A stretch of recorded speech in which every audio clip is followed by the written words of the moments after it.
Assalamualaikum warahmatullahi wabarakatuh, Buya. Assalamualaikum warahmatullahi wabarakatuh. Mohon tanggapannya, Buya. Saat ini ramai orang memperbincangkan tentang komentar beberapa orang terhadap kedatangan Habib Rizik Syihab beberapa waktu yang lalu. Ada yang menyatakan ketidaksenangannya terhadap penyambutannya. Ada yang merendahkan kehabaibannya. Kemudian juga meremehkan perjuangannya.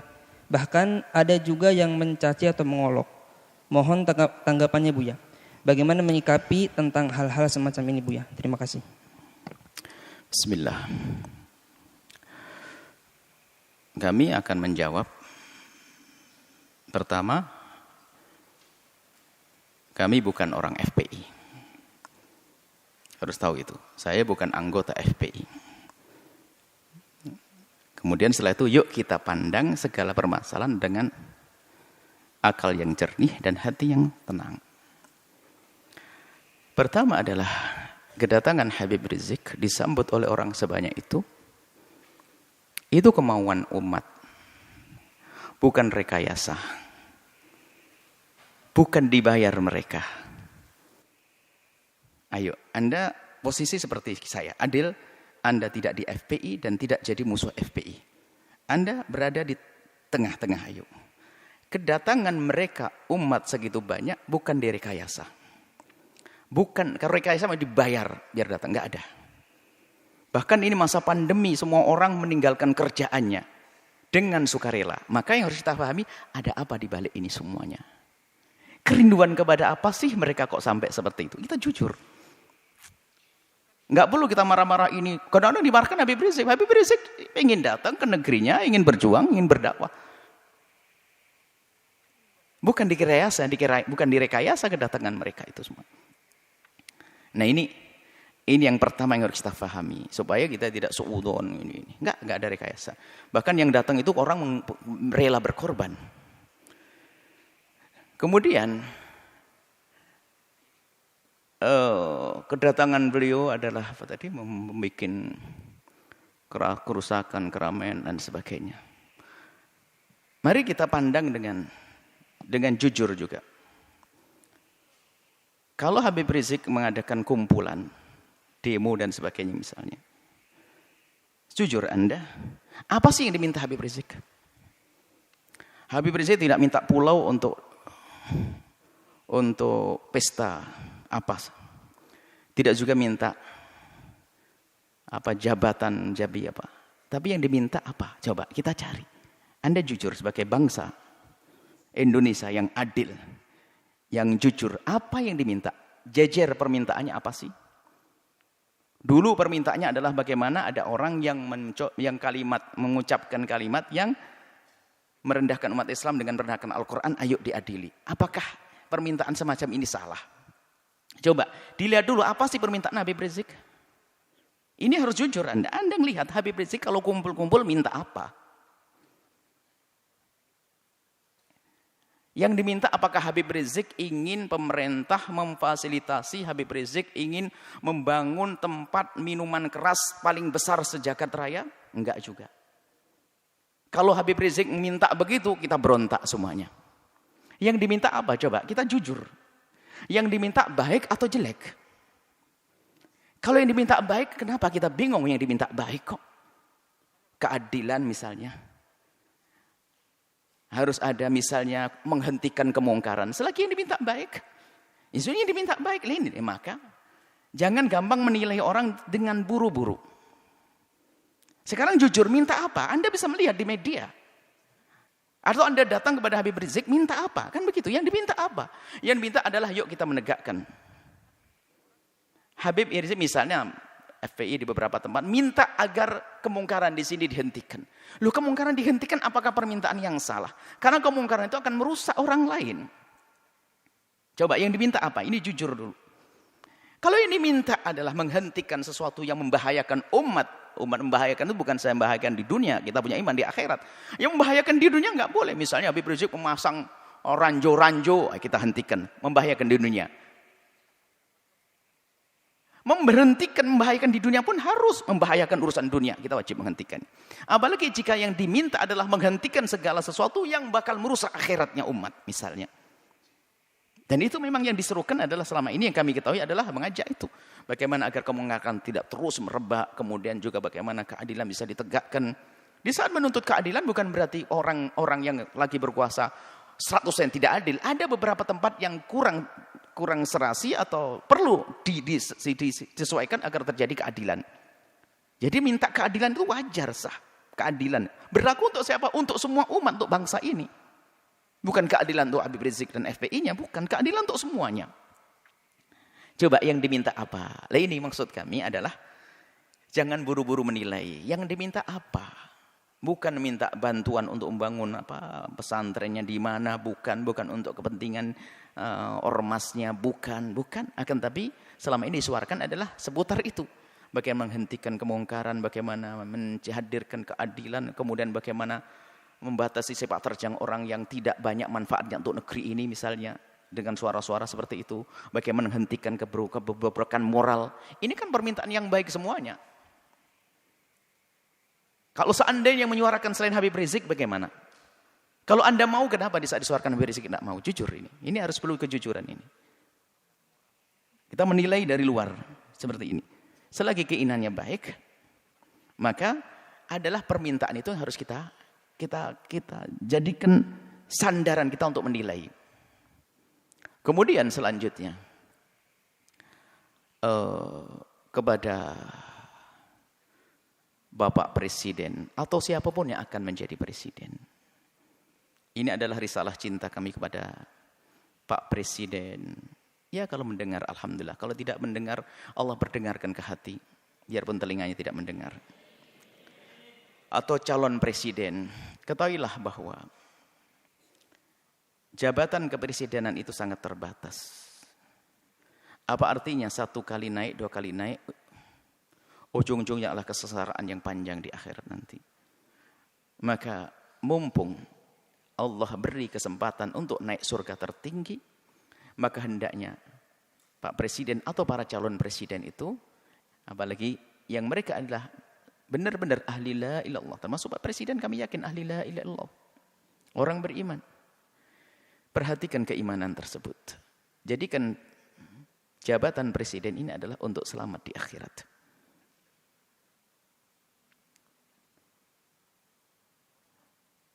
Maka selama ini panjatan doa semoga orang-orang seperti Habib Rizik dijaga dan bisa istiqomah. Dan doa kita kepada Pak Presiden semoga juga Allah memberikan bimbingan agar bisa menjadi baik semuanya. Tidak perlu kita memusuhi, akan tapi kita perlu bagaimana menghantarkan kebenaran. Kita tidak punya permusuhan dengan Bapak Presiden. Akan tapi kami punya cinta karena kami tahu beliaunya adalah ahli la ilaha illallah. Kami ingin bahasanya kelak juga selamat di akhirat. Maka mohon, atau calon-calon presiden yang akan datang. Ingat, jadi presiden adalah berbatas waktunya.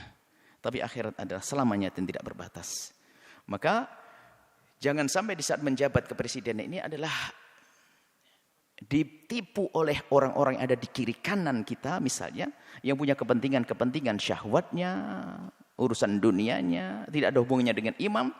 Sehingga kita akan kebawa ke sana. Maka pandanglah dengan adil. Orang yang bakal mengganggu akhirat Anda pinggirkan. Anda bisa melihat pasti. Di kalangan menteri, di kalangan pakun harus dibersihkan dari orang-orang yang bakal mengganggu keselamatan kita di akhirat. Kami yakin Anda ahli iman. Kami mendengar Anda jadi imam sholat. Anda juga umroh. Subhanallah. Tinggal perlu Anda mengikuti hati kecil Anda bahwasanya Anda ahli iman. Maka segala sesuatu yang bertentangan dengan keimanan Anda ini ayo diberesi, diselesaikan. Karena itu akan ada tuntutan dan tanggung jawab di hadapan Allah Subhanahu wa taala. Kemudian berlapanglah dengan masukan atau kritik dari siapapun. Maka di saat ada misalnya selama ini rame seperti tadi hubungan dengan Habib Rizik dan sebagainya. Yang diminta adalah, kami yakin yang diminta Habib Rizik adalah di hati kecil Anda adalah Anda setujui. Keadilan, kebaikan dan sebagainya. Kami ingin bertemu ini maksud. Kami yakin insyaAllah. Kami yakin khusnudzon bahasanya Anda orang beriman dan presiden-presiden setelahnya. Kami tidak mengarah kepada presiden hari ini. Selagi itu keinginan yang baik, ayo kita kita sambut. Dan nanti secara umum, kritik itu justru mengangkat kita. Bagaimana kita menjadi waspada. Kritik itu, kadang kita tidak bisa sadar, tidak bisa mengoreksi diri kita sendiri. Akan tetapi dengan kritik itu kita bisa berbenah. Kalau tidak ada kritik kita nggak akan waspada. Seperti di lembaga begini, kalau tidak ada kritik nggak akan ada perubahan. Ada yang kritik, Buya kenapa kok begini? Langsung kita buat perubahan. Kira-kira ini menarik. Semakin banyak yang mengkritisi Anda, sebenarnya semakin besar peluang Anda untuk menjadi lebih bagus. Hanya di saat dikritiki oleh seseorang, kita lihat, kita pelajari. Lalu bagaimana? Yang mengkritik itu sendiri diajak untuk menyelesaikan bersama. Karena yang mengkritisi biasanya punya bahan, punya modal untuk menyelesaikan masalah. Seperti ini. Ini adalah kepada pemerintah. Jangan menuruti orang-orang yang hanya menuruti hawa nafsunya. Anda akan rugi. Hidup Anda berbatas. Hidup Anda berbatas. Kita tidak rela ahli la ilaha illallah di alam barzah mendapatkan seksa dan di padang mahsyar tersiksa, di akhirat tersiksa. Tapi surga kah untuk semuanya? Surga untuk ulama, surga juga untuk presiden kalau mau. Inilah, maka kalau seandainya kesadaran semacam ini hadir, nggak akan ada ontran-ontran semacam ini. Semuanya aman tentram. Semuanya aman tentram. Bisa. Orang punya niat busuk akan terlihat begitu mudah. Apalagi sekelas presiden, sekelas pemimpin. Itu sangat mudah. Orang ini niatnya hanya kepentingan urusan ini. Kebaca. Artinya tinggal. Kalau memang tujuannya nggak benar merusak negeri ini, merusak bangsa ini, amanah di hadapan Allah. Ya jangan diperkenankan orang semacam itu begitu. Jujur, bukan karena hawa nafsu, bukan hanya mempertahankan kekuasaan. Biarpun kita pertahankan akan berakhir ini kekuasaan kalau tidak kita pertahankan dengan cara yang benar. Tapi harapan kami adalah yang menjabat di negeri ini, presidennya adalah dengan Allah, dengan imannya, lalu selamat nanti di akhirat. Maka demo-demo yang selama ini Anda dengar, Anda perhatikan, Anda sambut. Sebagai seorang bapak ngayomi anak, sebagai seorang presiden, apa sih yang ayo diskusi yang baik. Seperti itu. Jadi selagi itu yang diminta hal yang baik, jangan ditolak. Kecuali dia minta jelek, minta membuat, mestinya ya harus ditolak itu. Perusahaan yang haram, perusahaan merusak, perusahaan ini, perkumpulan merusak. Ini yang harus kita tolak. Tapi kalau orang berkumpul datang kepada Anda, menyuruh, mengajak kepada kebaikan, hendaknya Anda bertanya, karena itu sebetulnya mereka menghantarkan surga untuk Anda. Seperti itu. Jadi ini kepada Bapak Presiden hari ini atau presiden yang akan datang. Semoga ini menjadi kaidah. Siapa menjadi presiden, hendaknya seperti itu. Allah keindahnya di dunia jadi presiden, ternyata jabatan presiden ini hanya untuk melangkah ke surga. Sebab surganya presiden lebih mudah, gede banget. Karena apa? Dia punya kekuatan. Kekuatan untuk masuk surga mah gampang. Seperti itu. Kemudian selanjutnya, kepada umat semuanya, hentikanlah dengan budaya mengadu domba. Habaib diadu domba dengan habaib. Habaib dengan ulama. Ormas dengan ormas. Hati-hati, ada Allah. Jika Anda menyebarkan sebuah berita tapi niatnya jelek, ada hitungannya di hadapan Allah. Allah akan porak-porandakan di dalam diri kita sendiri. Kita tidak bisa ngancam dengan senjata. Kami hanya mengingatkan ada Allah. Kita tidak mengancam dengan apapun. Allah. Jangan mengadu domba antara habaib dengan habaib. Ulama-ulama. Kalau mengambil berita, sekiranya kalau itu maslahat Anda sebarkan. Tidak memotong omongan orang untuk diadu. Masya Allah. Khususnya para habaib adalah dzurriyyah Nabi SAW yang kita harus mencintai mereka. Apalagi menyebarkan berita-berita. Maka kepada umat semuanya, ayo ada hitungannya. Yang biasa mengadu domba, maka ketahuilah di dalam rumahnya pun pasti tidak semesra. Ingat, yang biasa menyebar berita-berita enggak karuan itu sebetulnya di rumahnya pun tidak mesra dia. Tidak akan indah di rumahnya. Dengan saudaranya mungkin rebutan waris dengan ini. Lihat, yang biasa menyebarkan fitnah begitu tuh.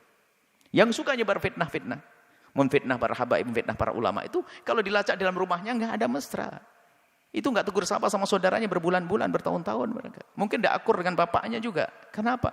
Hati yang kotor itu. Lihat. Menfitnah habaib.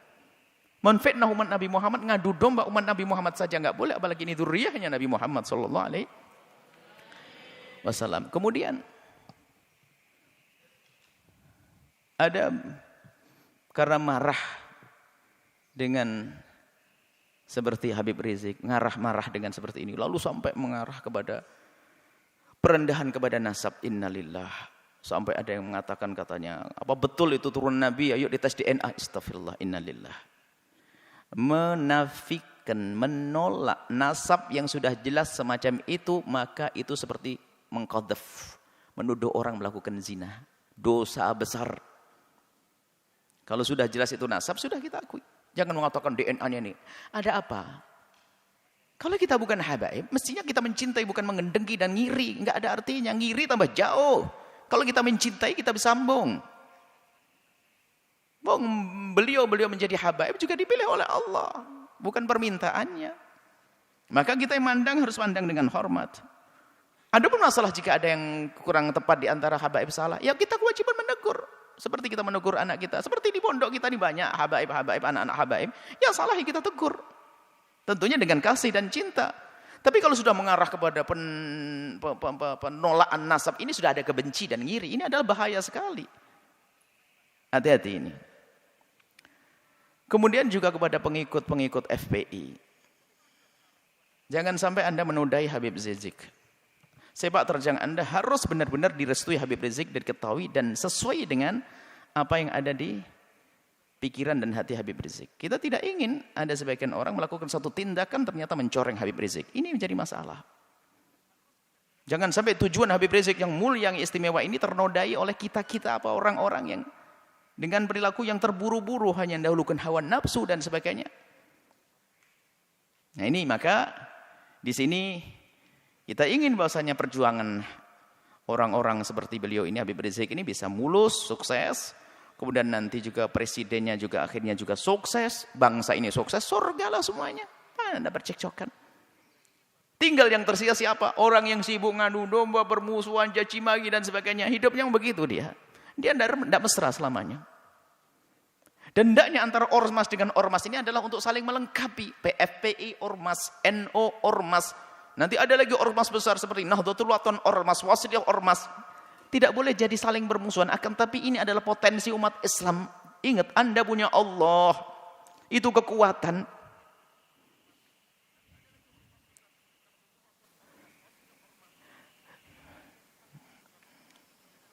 Semoga Allah menjadikan kita juru damai di negeri ini. Yang berjuang semoga diberi keikhlasan. Yang punya kebencian dengan pejuang-pejuang semoga diberi kesadaran dan diampuni oleh Allah. Pejabat-pejabat semoga dimulai dari presiden sampai bawah, semoga Allah berikan hidayah, bimbingan, sehingga semuanya kita ini selamat. Tidak boleh kita mengharapkan orang celaka masuk neraka, enggak. Kita harus merindukan mereka. Nah, kalau semuanya atas dasar ini semuanya, kesadaran rindu kepada Allah, menganggap kebenaran sebagai kebenaran, maka semuanya akan beres. Yang menjadi masalah adalah kita dikuasai hawa nafsu. Kita tahu itu kebenaran hanya karena bertentangan dengan kepentingan pribadi saya, maka saya tolak. Enggak. Muncul kebencian-kebencian dengan para ulama, kebencian kepada para habaib, na'udzubillah. Adapun orang yang membenci Islam itu memang selalu ingin merusak Islam, itu urusan mereka dengan Allah, ada hukumannya nanti di akhirat. Jadi maksud kami mulai dari perbincangan tentang Habib Rizik sampai terakhir pengikut Habib Rizik, dan juga di dalamnya ada presiden, di dalamnya ada orang yang mempertanyakan nasab. Ayo, yang salah dalam rentetan cerita ini, ayo kita sadar diri. Kita ingin tentram damai. Tentram damai, jangan ada permusuhan, ya. Kita dengar kalau itu kebenaran sebagai kebenaran. Jangan sampai kita ini adalah mendahulukan hawa nafsu kita. Ingat nasihat mulia dari guru mulia. Kalau ingin berbicara, kalau ingin melangkah, kalau ingin berfatwa, kalau ingin mengeluarkan sebuah statement atau apapun, ukhruj min hadzi nafsik. Keluarkan dari kepentingan hawa nafsumu. Hawa nafsu jabatan, hawa nafsu tahta, hawa nafsu. Kalau kita bebaskan itu, maka kita bisa ngomong jujur dan adil nanti insyaallah. Dan tentunya setelah itu minta bimbingan kepada Allah Subhanahu wa taala dan kepada semuanya. Kami mulai dari Habibana Rizik sampai kepada pengikut-pengikut beliau, Pak Presiden dan sebagainya. Kami mohon maaf sebanyak-banyaknya jika kami ngomong di apa yang kami sampaikan ada menyinggung perasaan nyakit hati. Ketahuilah bahwasanya nuhibbukum jami'an, kami mencintai semuanya. Harapan kami adalah setiap kami bertemu dengan semuanya ini adalah semuanya saling senyum, saling pandang dengan penuh kasih sebagai muqaddimah pandangan kelak di surga bersama Nabi Muhammad SAW. Tegakkan kebenaran, keadilan, hentikan kemungkaran. Yuk kita menuju Allah Subhanahu wa taala. Wallahu a'lam bissawab.